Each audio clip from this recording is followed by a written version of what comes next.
మిథునము మిథునం వారికి కనుక చూసుకున్నట్లయితే ఈ 2026 సంవత్సరంలో అయినా మనం ఖచ్చితంగా సక్సెస్ కొట్టి తీరాలి. దానికి తెలుసుకోవాల్సింది ఏంటి, ఇక్కడ ఎప్పుడు కూడా చక్రంలో అసలు ఏ గ్రహాలు సపోర్టివ్గా ఉన్నాయి, ఏ గ్రహాలు ఈ సంవత్సరం సక్సెస్ రావడానికి అపోజ్ చేస్తున్నాయని తెలుసుకోగలగాలి, ఆ ట్రిగర్ అవ్వాలని. అయితే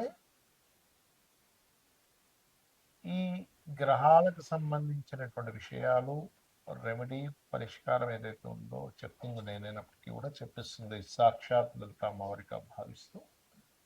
మీకు 3వ స్థానంలో కేతు ఉన్నాడు. కేతువు లక్షణం ఏంటంటే చిత్ర విచిత్రంగా పనిచేస్తుంటాడండి. చిత్ర విచిత్ర గ్రహం అంటారు, మ్యాజికల్ ప్లానెట్ అంటారు దాన్ని. సో అంటే ఎంత మ్యాజికల్ ప్లానెట్ అంటే అప్పుడే విరక్తి వైరాగ్యం వస్తున్నప్పుడు గొప్ప జ్ఞానాన్ని కూడా ఇస్తూ ఉంటాడు. అది పిచ్చి ధైర్యాన్ని కూడా ఇస్తూ ఉంటాడు. అయితే 3లో ఉన్న కేతు మంచివాడికి, కానీ ఆటంకాలకి కేతు అడ్డుపడుతూ ఉంటాడు. కాకపోతే ఇక్కడ ఒక లక్కీ ఏంటంటే మీకు సింహరాశిలో ఉన్నాడు, అంటే మిత్రక్షేత్రంలో ఉన్నాడు. కాబట్టి మీరు ఏదైనా ఒక పని ప్రారంభించాలంటే మొదట్లో ఆపుతూ ఉంటాడండి ఇక్కడ. కాకపోతే లగ్నంలో ఉన్నటువంటి గురువు మీకు ప్రస్తుతం ఈ 2026లో జూన్ వరకు లగ్నంలో గురువు ఉంటాడు. సో ఎప్పుడైతే లగ్నంలో గురువు ఉండి దశమంలో శని ఉన్నాడో, ఇది మీకు వర్కింగ్ రిలేటెడ్ సంబంధించిన విషయంలో, అంటే ఏదైనా ఒక ప్రొఫెషన్ కావాలి, కెరీర్ రావాలి, ఇట్లాంటి విషయాల్లో చక్కగా అనుకూలం ఇస్తుంది, అందులో ఎటువంటి సందేహం లేదు. అయితే ఇక్కడ మీరు చేయవలసింది ఏంటంటే నవగ్రహాలలో పర్టికులర్గా కేతు గ్రహం ఉంటుంది. కేతువు మరియు గురువు గుర్తుపెట్టుకోండి. కేతువు గురువు ఈ 2 గ్రహాల దగ్గర దీపారాధన చేసి ఒక 9 ప్రదక్షిణాలు చేసుకొని అదే ఆలయంలో ఉన్నటువంటి స్వామివారి దగ్గర కానీ అమ్మవారి దగ్గర కానీ ఏదైనా ఒకటి ఉంటుంది, వెంకటేశ్వర స్వామి కావచ్చు, విష్ణువు కావచ్చు, గణపతి కావచ్చు, అమ్మవారు కావచ్చు, శివుడు, ఏదైనా అక్కడికి వెళ్ళి ప్రదక్షిణం చేసుకొని కూర్చొని మీరు ఓం మహాగణాధిపతయే నమః, ఓం ద్రాం దత్తాత్రేయాయై నమః, ఈ రెండింటిని మార్చి మార్చి చదువుతూ ఉన్నాడు కూర్చొని ఇలా చక్కగా చిన్ముద్రలో చేస్తూ. మీరేం చేయాలంటే, స్వామి నా ప్రయత్నం నేను చేస్తున్నాను సక్సెస్ రావడానికి, నీ యొక్క ప్రయత్నం, నీ యొక్క అనుగ్రహం నాకు కావాలి, నా ప్రయత్నాన్ని నీ అనుగ్రహం కావాలి అని అనుకుని కనుక మీరు చేసినట్లయితే, అదేవిధంగా గరికని, గ్రాస్ ఉంటుంది గరికని గోవుకి తినిపించండి. గరిక అనుకోండి మన గడ్డి, చెప్పాలంటే గరిక అంటే గడ్డి. అయితే ఇక్కడ ఏంటంటే చాలా మందికి అర్థం కాని విషయం, అసలు ఎందుకు మేము చేసే ప్రయత్నం ఏది కూడా సక్సెస్ అవ్వట్లేదు. ఎవరినైనా అడిగి చూడండి, మీకేంటి అంటే ఫలానా గోల్, అది చదువుకునే వాళ్ళు కొంతమంది గోల్ ఐఏఎస్ ఐపీఎస్ అవ్వాలని, లేకపోతే కొంతమందికి ఇల్లు కట్టుకోవాలి, కొంతమందికి బిజినెస్ సాగాలని, రకరకాల గోల్స్ ఉంటాయి. ప్రేమించిన అమ్మాయిని వివాహం చేసుకోవాలని కూడా గోల్ ఉంటుంది. అంటే ఏదైనా కానీ సక్సెస్ అవ్వాలి, అది బిజినెస్ ఏదైనా కానీ. ఎందుకు అవ్వట్లేదు, ఇది మనం స్టడీ అంటారు దీన్ని ఆస్ట్రాలజీలో, ఒక విషయాన్ని స్టడీ చేయడం. అంటే కొంతమంది 3వ స్థానం పాడైంది అనుకోండి, అసలు ప్రయత్నమే చేయరు, ప్రయత్నం చేయడానికి భయపడుతుంటారు. ఆశ ఉంటుంది, నేను ఇది అవ్వాలి ఇది అవ్వాలి, అసలు ప్రయత్నం చేసేదే స్టార్ట్ అవ్వదు. అప్పుడు మీరు ఏం చేయాలంటే 3rd హౌస్ అంటే 3వ స్థానంలో ఉండే గ్రహము, 3వ స్థానాధిపతి, వీళ్ళిద్దరూ కలిసి ఇంకో గ్రహానికి అప్పచెప్తారు. ఆస్ట్రాలజీలో ఉన్న గొప్ప సీక్రెట్ ఇది. ఇంకో గ్రహానికి అప్పచెప్తారని ఒక క్యాలిక్యులేషన్ ఉంటుంది, అది ఆస్ట్రాలజీ నేర్చుకున్న వాళ్ళకి తెలుస్తుంది. ఆ గ్రహం ఏ గ్రహానికి అప్పచెప్పారో ఆ గ్రహాన్ని యాక్టివ్ చేసుకోవాలి ఎప్పుడు. అప్పుడు ఏమవుతుందంటే మీరు స్టార్ట్ చేయగలుగుతారు. అంటే ఏదైనా ఒక పని ప్రారంభించాలి అంటే 3వ స్థానంలో ఉండే ప్లానెట్, 3వ అధిపతి యాక్టివ్ అవ్వాలి. అందుకే చూడండి, అసలు అసలు మొదలు పెట్టేసే ఛాన్సే ఉండదు కొంతమంది మొదలు పెడతారు కానీ దాన్ని కొనసాగించరు. దానికి కారణం ఏమిటి అంటే వాళ్ళకి 7వ స్థానంలో ఉండే గ్రహాలు యాక్టివ్గా ఉండవు. స్టార్ట్ చేసేస్తారు, అన్నీ స్టార్ట్ చేస్తారు.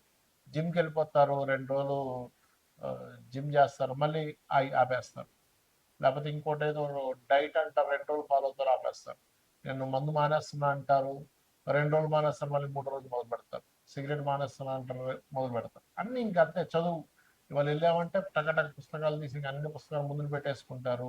ఓ ఒక రోజు అంతా విపరీతంగా, 2 రోజులు విపరీతంగా చదువుతారు, 3వ రోజు నుంచి బంద్. ఎందుకు? కారణం ఏమిటి అంటే, దేనికి కారణం? 7వ స్థానం సరిగ్గా లేదంటే దాని కొనసాగింపు సరిగ్గా లేదు. మనకు సక్సెస్ ఎప్పుడు వస్తుంది చెప్పండి? ఒకటి స్టార్ట్ చేయడం, రెండవది కంటిన్యూస్గా కొనసాగించడం. ఆఖరికి మనం జిమ్కి వెళ్ళినా కూడా మనం డబ్బులు కడితే మనకి బాడీ పెరగదు, అంతే కదా? వెళ్ళాలి, డబ్బులు కట్టినందుకు అక్కడ ఇన్స్ట్రక్టర్ ఏం చెప్తున్నారో అది చేయాలి, పర్ఫెక్ట్గా చేయాలి, డైట్ ఫాలో అవ్వాలి, ఏం తినాలి ఏం తినకూడదో తెలియాలి. దానికి కంటిన్యూస్గా 1 ఇయర్ 2 ఇయర్ కంటిన్యూస్గా చేస్తే బాడీ బిల్డ్ అవుతుంది. అలాగే మనం ఒక సక్సెస్ రావాలంటే అసలు ప్రారంభించడానికి ఆటంకాలు ఉంటాయి, రెండవది ప్రారంభించింది కొనసాగించడానికి ఆటంకాలు ఉంటాయి, 7th హౌస్ పాడైతాయి. అంటే నేను మీకు ఈ విషయాన్ని ఎందుకు చెప్తున్నా అంటే, మనం సక్సెస్ రాకపోవడానికి కొన్ని కొన్ని కర్మలు అడ్డుపడుతూ ఉంటాయి, మనం పాస్ట్ లైఫ్లో చేసే కర్మలు అడ్డుపడుతూ ఉంటాయి. ఇప్పుడు 7th హౌస్ దగ్గరికి వచ్చారు, సరే కొంతమంది ఏం చేస్తారు, ప్రారంభించారు కొనసాగించారు, కానీ సక్సెస్ దగ్గరికి వచ్చేసరికి రావట్లేదు. అన్ని ప్రయత్నం చేశాను సార్, హోటల్ పెట్టాను సార్, అడ్వర్టైజ్మెంట్ చేశాను సార్, కానీ లాభాలు రాలేదు. బట్టల షాప్ పెట్టాను సార్, చాలా మందితో తిరిగాను సార్, కానీ లాభం రాలేదు. అటెంప్ట్ చేశాను సార్, చదువుకున్నాను, ట్యూషన్స్కి వెళ్ళాను, కానీ ఐఏఎస్ అవ్వలేకపోయా, డాక్టర్ అవ్వలేకపోయా. ఏంటి కారణం? ఏమిటి? వాట్ ఇస్ ద సక్సెస్ అవ్వకపోవడం కారణం అంటే, 11th హౌస్ ఇది సక్సెస్ హౌస్ అంటారు. అంటే 11వ స్థానం కనుక మీకు పాడైంది అంటే, అది అసలు పండు చేతికి ఫలం వచ్చేటంత టైంకి రాదు అని అర్థం. దాన్ని యాక్టివ్ చేయాలి. ఈ రెండు సహజంగానే 3, 7 స్థానాలు యాక్టివ్గా ఉంటే 11 ఆటోమేటిక్గా యాక్టివ్ అయిపోద్ది. కానీ కొన్ని సార్లు 11th హౌస్ కూడా డియాక్టివ్ అయి ఉంటుంది. కొంతమందికి ట్రిగర్ అవ్వదు, ఎంత మనం ట్రిగర్ చేస్తున్నా ట్రిగర్ అవ్వదు. అప్పుడు శాస్త్రాలు చెప్పింది ఏమిటి, అసలు ఏం చేస్తే ట్రిగర్ అవుతుంది? మరి జన్మజాతకమే లేదు నా దగ్గర. జాతకం ఉంటే మీ 3rd లార్డ్ ఎవరో 7th లార్డ్ ఎవరో చూసుకోవచ్చు, కానీ ఏ గ్రహాలు ఉన్నాయో చూసుకోవచ్చు, లేదా ఏ గ్రహానికి అది దాని పోర్ట్ఫోలియో అందిందో చూడొచ్చు. కానీ ఇక్కడ మీకు 11th హౌస్ ఎప్పుడైతే ఇదిగా లేదో అసలు ట్రిగరే అవుతుంది అక్కడ. ఎందుకంటే అసలు సక్సెస్ సాధించాలనే కోరికే ఉంటుంది 11th హౌస్ బాగోకపోతే. వాళ్ళకి ఎలా ఉంటుందంటే ఆలోచన, ఏం చేస్తాం సార్, ఏం మిగులుతుంది సార్, ఏం పట్టుకుపోతాం సార్ అంటే, ఏమనంటే ఏం పట్టుకుపోతాం అని మనకుంటే అసలు భూమి మీద ఇంప్రూవ్మెంట్సే ఉండవు. గుర్తుపెట్టుకుని, ఎవడు బల్బు కనిపెట్టేవాడు కాదు, బైక్ కనిపెట్టేవాడు కాదు, ట్రైన్ కనిపెట్టేవాడు కాదు, ఫ్లైట్ కనిపెట్టేవాడు కాదు. ఏం పట్టుకుపోతాం? అయిపోయింది కదా. కాబట్టి అట్లా కాదు, మనిషి ధర్మబద్ధంగా ప్రతిదీ కూడా డిజైర్స్ నెరవేర్చుకోవాలి, సక్సెస్ అవ్వాలని మనకు శాస్త్రాలు చెప్తున్నాయి. మరి దీనికి ఏం చేయాలి? దీనికి పర్టికులర్గా లలితా సహస్రనామాల్లో ఒక నామం ఉంటుంది మీరు సక్సెస్ అవ్వడానికి. దాన్ని ఏ నామం అంటే అది ఓం ఇంద్రగోప పరిక్షిప్త స్మరతోనాభజంగికాయై నమః. ఇది బిజినెస్ ఇంప్రూవ్మెంట్స్కి పనికి వస్తుంది, మీరు సక్సెస్ అవ్వడానికి కూడా పనికి వస్తుంది. ఎందుకంటే మనం అసలు ఒక విషయంలో సక్సెస్ అవ్వట్లేదు అంటే, ఇప్పుడు చూడండి, చాలా మంది తెలియక అజ్ఞానంలో కొన్ని పనులు చేస్తూ ఉంటారు. ఎవడో ఎదుగుతూ ఉంటే వాడిని వెనక్కి లాగుతారు, ఎవడో కొంచెం బిజినెస్ బాగా చేస్తుంటే వాడి బిజినెస్ ఎట్లా నాశనం అయిపోవాలని చూస్తుంటారు. ఇవన్నీ ఏంటంటే కర్మాస్ అంటారు వీటిని. మనకి ఇవన్నీ కర్మలు చుట్టుకుంటూ ఉంటాయి. ఆ జన్మలో వాడు అనుభవించలేదని వెంటనే నెక్స్ట్ జన్మ షిఫ్ట్ అయిపోతాయి. కాబట్టి దయచేసి శాస్త్రంలో చెప్పిన విషయాలు మనం పాటించాలి. పరోపకారం పుణ్యం, పరపీడనం పాపం. ఇంకోటిని పీడించు తింటున్నామంటే అది పాపం కిందకు మనకి జమ అయిపోతుంది, ఇంకోటికి మనం సహకరించామంటే అది పుణ్యం కిందకు వస్తుంది. కాబట్టి చేయకండి దయచేసి. మరి జాతకం లేదు, ఏ గ్రహాల దగ్గర పెట్టాలి? బుధ శుక్ర గ్రహాల దగ్గర దీపారాధన. ఇప్పుడు గురువు కూడా మిథునంలో, న్యాచురల్ మిథునంలో గురువు ఉన్నాడు. గురు శుక్ర బుధ ఈ 3 గ్రహాల దగ్గర దీపారాధన చేసి, ఇప్పుడున్న ఈ 2026లో నేను చెప్పినటువంటి, ఇందాక నేను చెప్పిన మంత్రం ఏదైతే ఉందో, లలితాహాస్త్ర నామం ఓం ఇంద్రగోప పరిక్షిప్త స్మరతోనా భజంగికాయ నమః చేస్తూ మీరు దుర్గా ఆలయానికి వెళ్ళండి. ఈ సంవత్సరం ఖచ్చితంగా, అంటే గణపతి దుర్గా 2 ఆలయానికి వెళ్తూ ఉండండి. 100% మీకు సక్సెస్ వచ్చి తీరుతుంది. శ్రీమాత్రే నమః.